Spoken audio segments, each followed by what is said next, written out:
Oi galerinha, tudo bem com vocês aí? Beleza? Tudo certo? Vamos dar continuidade aos nossos trabalhos aí? Vamos?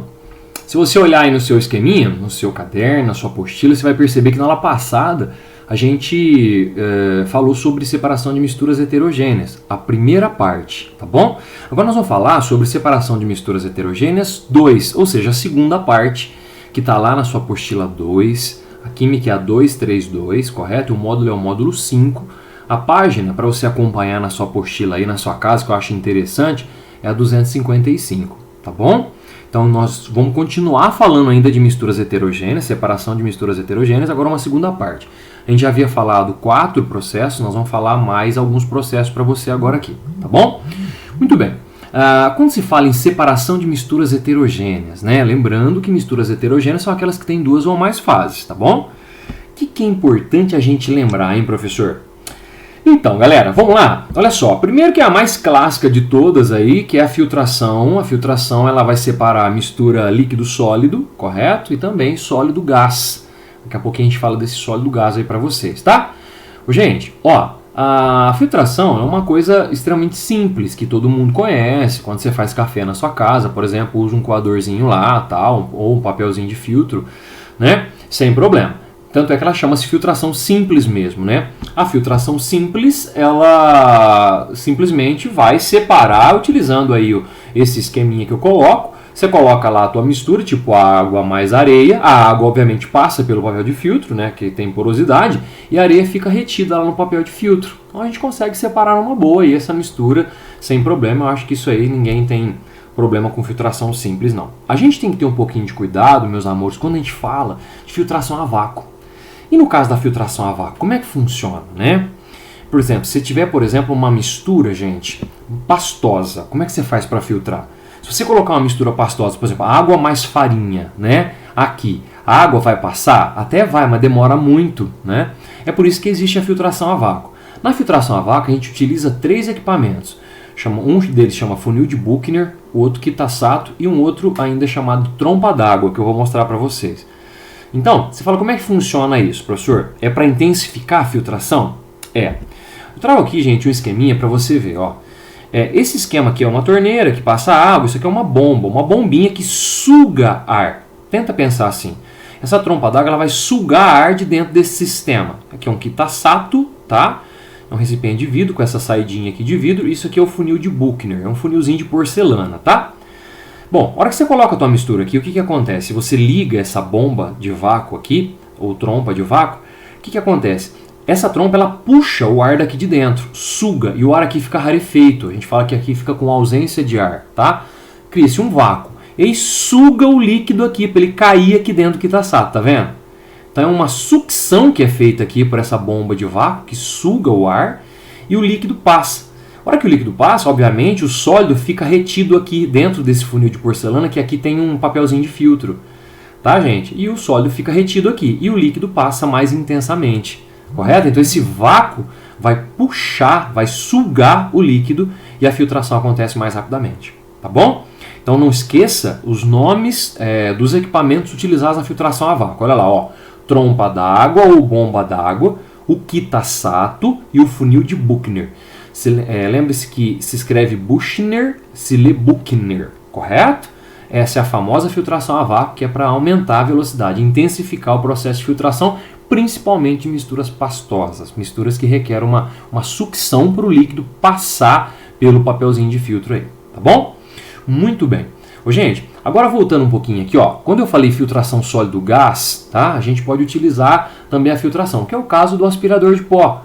No aspirador de pó, o que acontece? Um motorzinho lá vai sugar o ar. O ar passa por um filtro, um papel de filtro, e a sujeira, a poeira, fica retida nesse papel de filtro. Correto? Então você separou sólido de gás. Gás que é o ar. Então é uma filtração. Então a filtração também é utilizada para separação de sólido e gás. Não esquece isso, tá bom? Beleza? Gente, um outro processo que eu queria apresentar para vocês aqui é a sifonação, né? A sifonação que separa sólido líquido e também líquido-líquido. Lembrando que somente indicado para heterogêneas, hein, gente? Se alguém falar, eu vou indicar a sifonação para separação a mistura homogênea, você fala, não, é só para heterogênea, tá bom? Muito bem. Como é que a gente procede a sifonação? Sifonação, a gente faz o uso de um sifão. O que é um sifão, professor? Esse caninho aqui, ó, essa mangueirinha que a gente coloca. Então, se tiver uma mistura, por exemplo, de gasolina mais água aqui, ó, lembrando que a água não se mistura com a gasolina, tá? E a água fica embaixo, a gasolina em cima. E se você colocar o sifão em qualquer uma das fases aqui e colocar esse outro recipiente numa altura menor aqui, correto? Por gravidade, um desses líquidos se transfere para cá. Correto, gente? Tá? Quando você, por exemplo, vai tirar gasolina do tanque de um carro, você coloca a mangueira lá e faz uma sucção e tira essa água e coloca o galão mais para baixo do tanque. Por gravidade, essa gasolina sai. Gente, isso é uma sifonação. E essa mangueira é chamada de um sifão. Não esqueça. Então, tanto a filtração quanto a sifonação são utilizados para separar misturas heterogêneas. Tá bom, galerinha? Ó, seguinte, decantação, também é um processo importante que a gente tem que lembrar.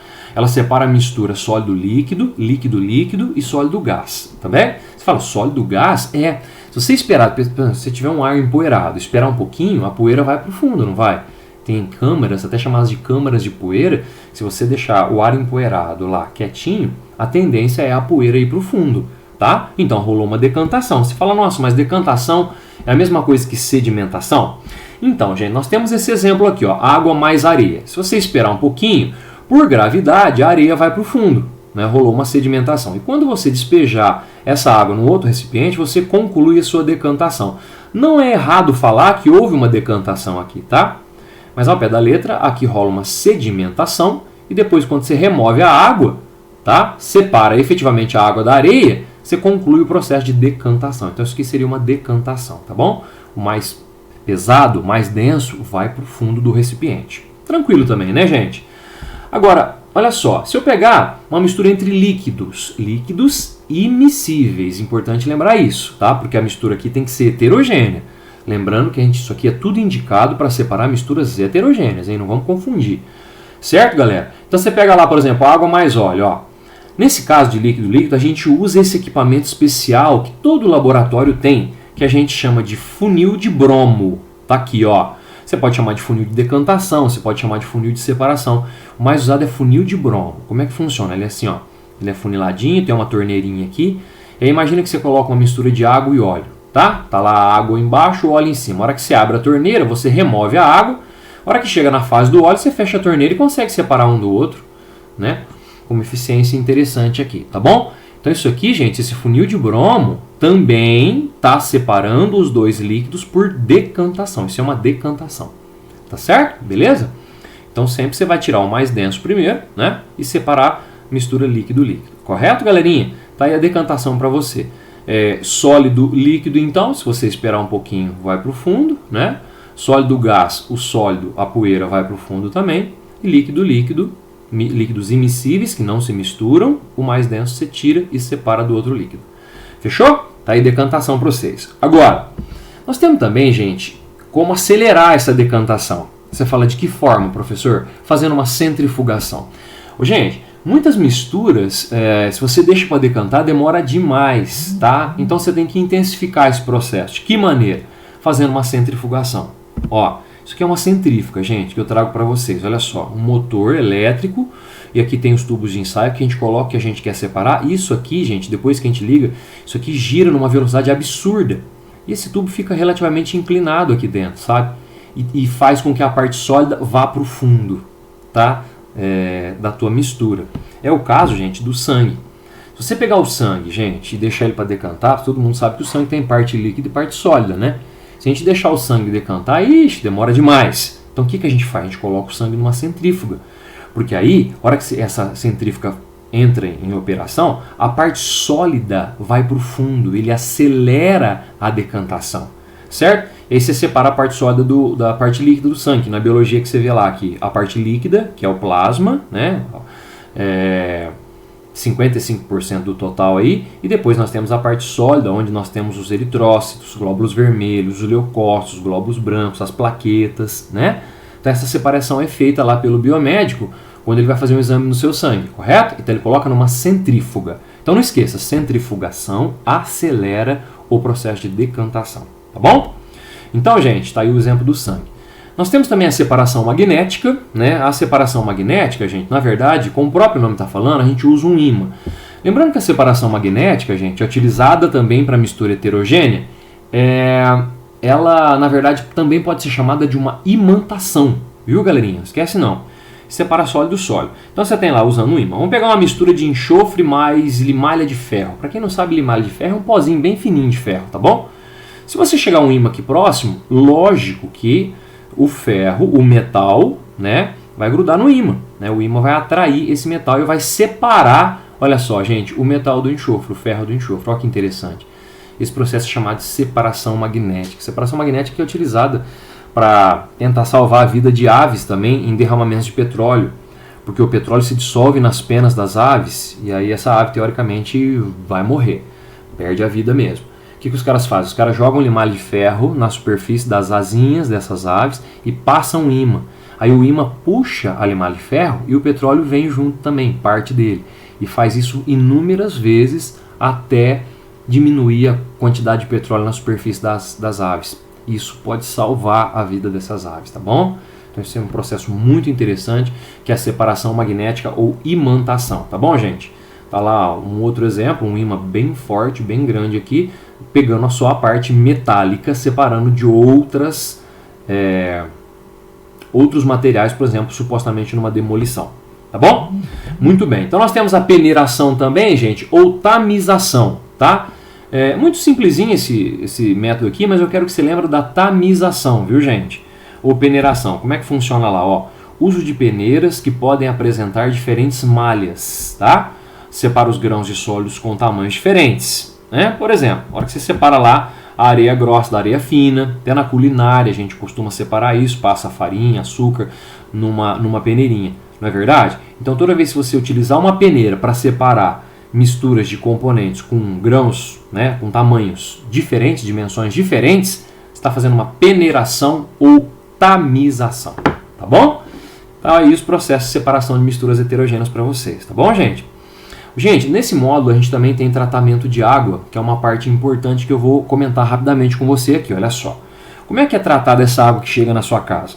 Essa água, gente, obviamente ela vem de uma represa, né? Ela está lá armazenada numa represa. E para chegar na estação de tratamento de água, ela passa por uma gradagem, uma grade, porque não pode chegar ali um pedaço de galho, folhas, né, um material sólido, grande. Então é feito, primeiramente, uma filtração grosseira, correto? Tipo uma gradagem mesmo, tipo uma peneiração mesmo. A água passa por uma grade, tá? Evitando que materiais muito grandes cheguem até a estação de tratamento. Estação essa que chama ETA, viu, gente? A gente chama de ETA aqui, tá? Muito bem. Depois, quando essa água chega até aqui, ela vai passar por um tratamento, né? Lógico. O que a gente coloca nessa água? Nós temos agora a etapa de coagulação ou floculação. Como é que funciona essa etapa? Nessa etapa, gente, a gente coloca lá, ó, o sulfato de alumínio. Não se preocupe com as formulinhas, tá bom? Nós vamos ter isso ainda durante o nosso curso. Mas, ó, isso aqui é um salzinho, que chama sulfato de alumínio. Isso aqui é a cal virgem, que é o óxido de cálcio. Isso aqui é o cloro, tá? Que é adicionado à água. O que acontece aqui? Quando você coloca essas duas substâncias aqui, ó, que é o sulfato de alumínio e a cal, elas reagem entre si e produzem essa substância aqui, ó, que é o LOH3. Esse LOH3, gente, é um agente floculante, é tipo um gelzinho. Esse gelzinho se junta à terra, sujeira, né? E forma flóculos, por isso a gente fala de etapa de floculação. Esses flóculos aqui, ó, formados aqui no desenho, você vai perceber que isso aqui até é feito uma agitação para intensificar a formação deles. A tendência é eles ir para o fundo, ó, tá vendo? Ó? Na próxima etapa, que é a decantação. Então você remove grande parte da sujeira da água.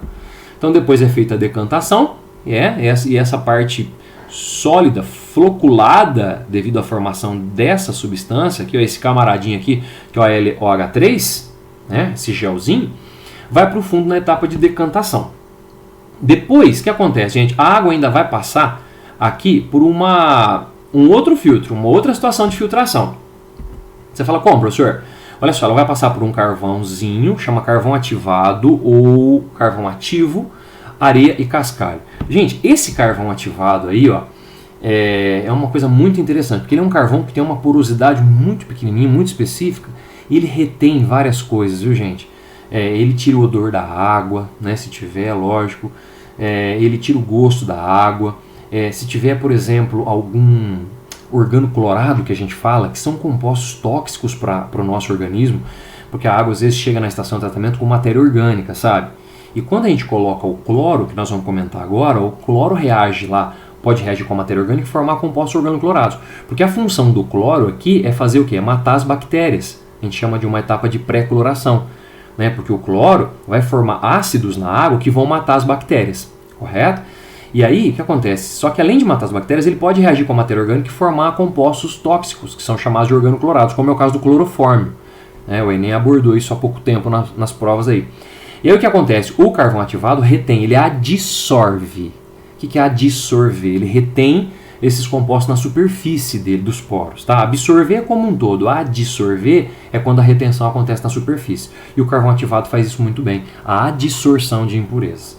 Correto? Depois a água passa por areia, por cascalho, que é para filtrar ainda mais. Correto, gente? Depois nós temos aí a adição de mais cal.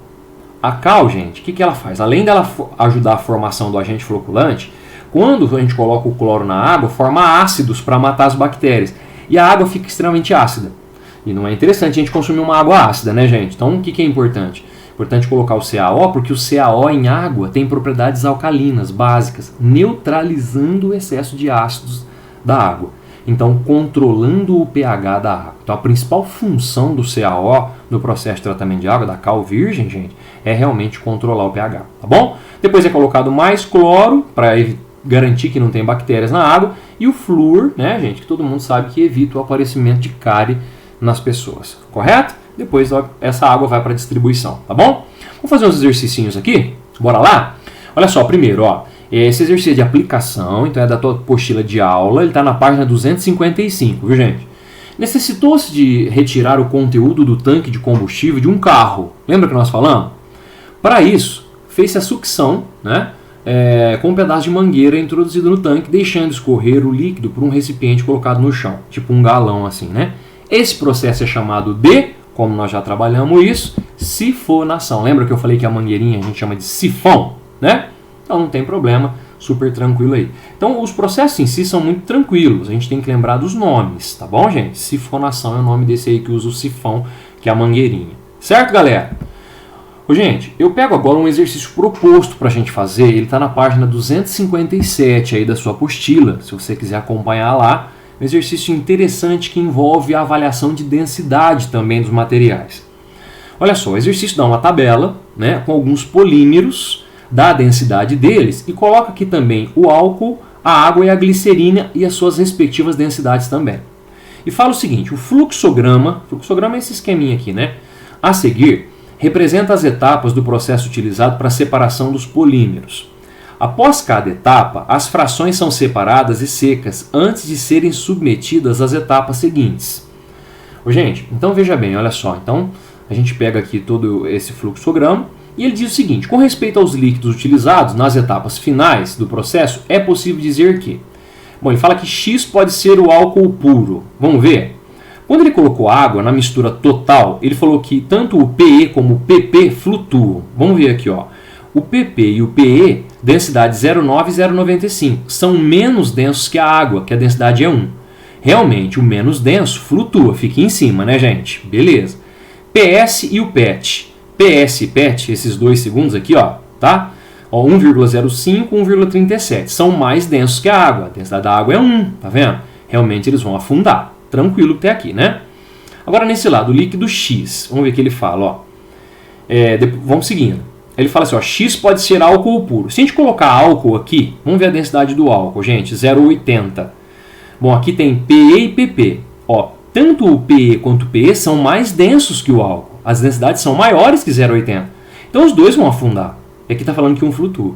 Correto? Então não posso marcar a letra A. Né? Olha a letrinha B, gente. Y pode ser a glicerina pura. Vamos ver, aqui o líquido Y. Vamos ver, aqui, PS e o PET. Só tem um errinho na tua apostila aí, depois você corrige para mim. Aqui onde ele coloca PS, na verdade é PET, tá bom, gente? Uma correçãozinha aí. Então, aqui, PS e PET. Vamos ver as densidades do PS e do PET? 1,05, 1,37. Tá falando que na letra B que o Y poderia ser a glicerina pura. Vamos ver, qual que é a densidade da glicerina? 1,26. Gente, 1,26 é maior que 1,05. Então, 1,05 é menos denso. Então, ele tem que subir. PS flutua. Verdade. Tá aqui, Depois, galera, 1,26, que é a glicerina, em comparação ao PET. O PET é mais denso que ela, 1,37, é maior que 1,26.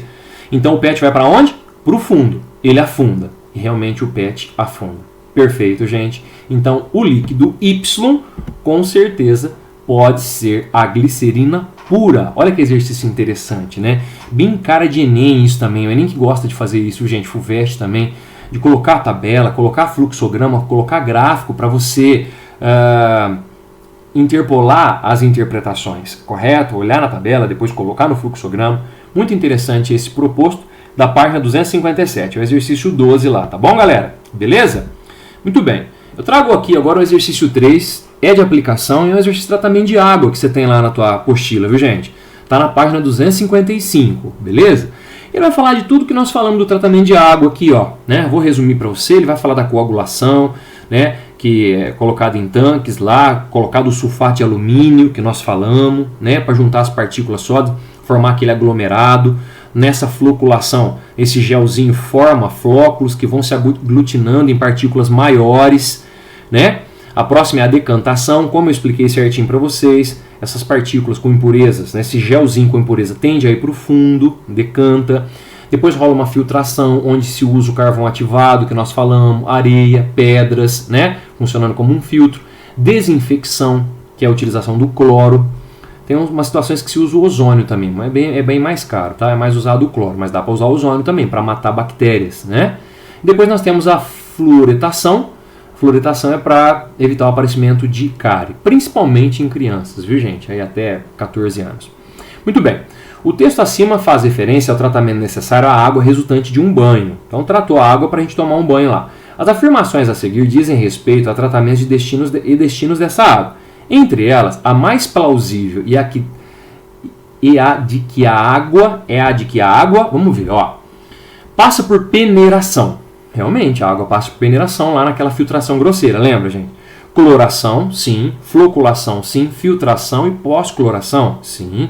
E é canalizada de volta para o rio? Não. Ela vem para a gente utilizar, né? Então não é a letrinha A. B. Passa por cloração e destilação? Não, em nenhum momento nós falamos em destilar a água. Destilar é aquecer e evaporar a água, né? E isso não é feito. Isso é um gasto de energia muito grande que não tem como a gente fazer isso para mandar água para todo mundo, né? Então não acontece destilação no processo de tratamento de água, tratamento convencional que a gente tem. A água é fervida e clorada em reservatório. A água não é fervida, gente, não se gasta energia com a fervura da água para a água chegar para a gente. Passa por decantação? Sim. Filtração? Sim. Cloração? Sim. Alguns casos por fluoretação? Sim. Retornando aí aos consumidores. Aí beleza, né? Chega na sua casa limpinha depois desse tratamento aí. Correto? Depois na letra E fala que não pode ser tratada, né, devido à presença de sabão. Nada a ver. Resposta à letra D nesse exercício de tratamento de água. Tratamento de água que tem caído bastante, viu, gente? Bem organizadinho aí para você então, tá bom? Muito bem. Trago mais um exercício proposto aqui, que é o 257, galera. Tá lá no seu material, na página 257, é o exercício 9, tá? É um exercício do Enem, onde ele fala que a China comprometeu-se a indenizar a Rússia pelo derramamento de benzeno de uma indústria petroquímica e tal. Aí ele fala aqui, ó, chinesa tal, um afluente do rio Amur que faz parte da fronteira entre os dois países. O presidente da Agência Federal de Recursos de Água da Rússia garantiu que o benzeno não chegará aos dutos da água potável, mas pediu à população que fervesse a água corrente e evitasse a pesca no rio, né? O benzeno, que é um material tóxico, é uma substância tóxica, tá?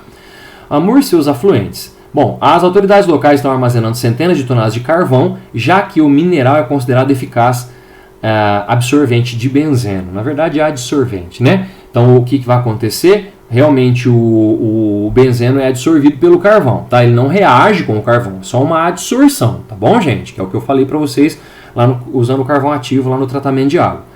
Bom, levando-se em conta as medidas adotadas para minimizar os danos ao ambiente e à população, é correto afirmar que, vamos ver, letrinha A, o carvão mineral, ao ser colocado na água, reage com o benzeno. Não, gente, o carvão não reage com o benzeno, até porque o benzeno é formado por carbono também, tá? Nada a ver, ele adsorve, correto? B, o benzeno é mais volátil que a água, realmente, tá? É um hidrocarboneto, é uma substância que vaporiza mais fácil, viu, gente, que a água. E por isso é necessário que ele seja fervido. Então, se você ferver a água antes de consumir, o que vai acontecer?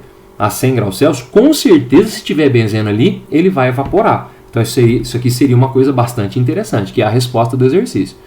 Tá? Ele está falando o resto, a orientação para evitar a pesca, para preservar os peixes. Não, na verdade está querendo preservar mesmo a saúde das pessoas, né? O benzeno não contamina os dutos de água potável, contamina sim. A poluição causada pelo derramamento de benzeno na indústria chinesa ficaria restrita só a esse rio? Não, o benzeno ele vai chegando nos afluentes também, né?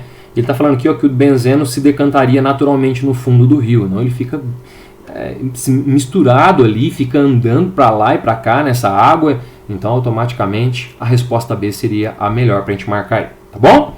Beleza, galera? É isso aí. Trago para você agora o que você tem que fazer na sua casa, né? Que é na apostila 2, módulo 5, a página é 257. São esses exercícios que eu separei com muito carinho aí para vocês fazerem, tá bom? Beleza? Faça esse exercício agora, bem organizado, tudo certinho, que a gente mata esse módulo 5 então. Espero que você tenha gostado. Agora aguarde o módulo 6, que é o próximo que nós vamos colocar aí para vocês, tá bom? Grande beijo, até o módulo 6, gente. Valeu, galera!